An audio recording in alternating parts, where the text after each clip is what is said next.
Salam pemirsa, pada tanggal 31 Oktober 2024, situasi di Timur Tengah kian memanas. Iran, Hizbullah dan Hamas mengumumkan perubahan sikap yang signifikan, menegaskan komitmen mereka untuk melanjutkan konfrontasi militer dengan Israel.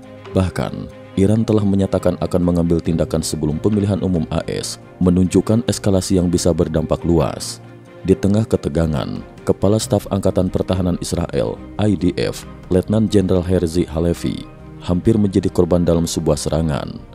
Seiring itu, Iran juga mengumumkan rencana untuk menandatangani perjanjian aliansi militer dengan Rusia. Sementara Jerman membuat langkah tegas dengan menutup semua konsulat Iran di wilayahnya sebagai respon atas hukuman mati seorang warga negara Jerman di Iran. Laporan dari Axios dan Reuters mengungkapkan bahwa intelijen Israel mendeteksi potensi serangan besar-besaran Iran dalam waktu dekat, kemungkinan menjelang pemilihan umum di Amerika Serikat. Iran berencana melancarkan serangan dari wilayah Irak dengan menggunakan drone dan rudal. Wakil Komandan Garda Revolusi Islam Iran, Ali Fadavi, mempertegas niat mereka dengan menyatakan bahwa serangan terhadap Israel tidak bisa dihindari, mencerminkan perubahan dari pendekatan diplomatik menjadi lebih agresif. Peluang gencatan senjata antara Lebanon dan Israel semakin menipis seiring dengan pernyataan pemimpin baru Hizbullah, Sheikh Qasim, yang menegaskan kelanjutan perjuangan mereka melawan Israel. Pada hari yang sama, serangan roket Hizbullah di Metula, Israel, menewaskan 4 pekerja asing dan seorang warga sipil Israel, memperburuk situasi di wilayah perbatasan.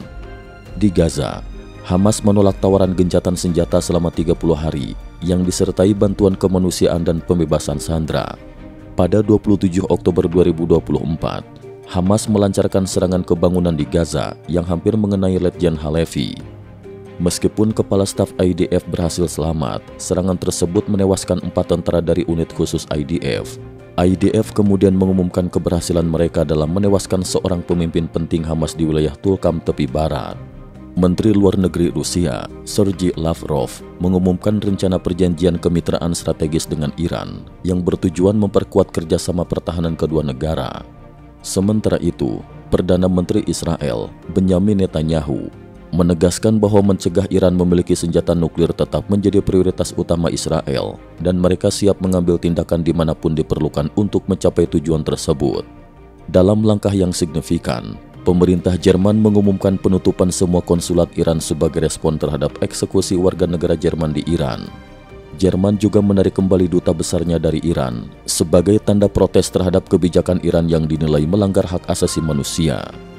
Militer Israel hari ini melancarkan serangan besar-besaran di lembah Baka dan Baalbek, Lebanon, memerintahkan sekitar 80.000 warga untuk mengungsi.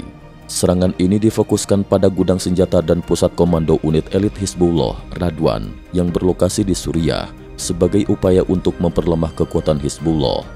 Melihat meningkatnya ketegangan di Timur Tengah, Uni Eropa mengeluarkan peringatan bagi warganya untuk bersiap menghadapi kemungkinan konflik lebih luas.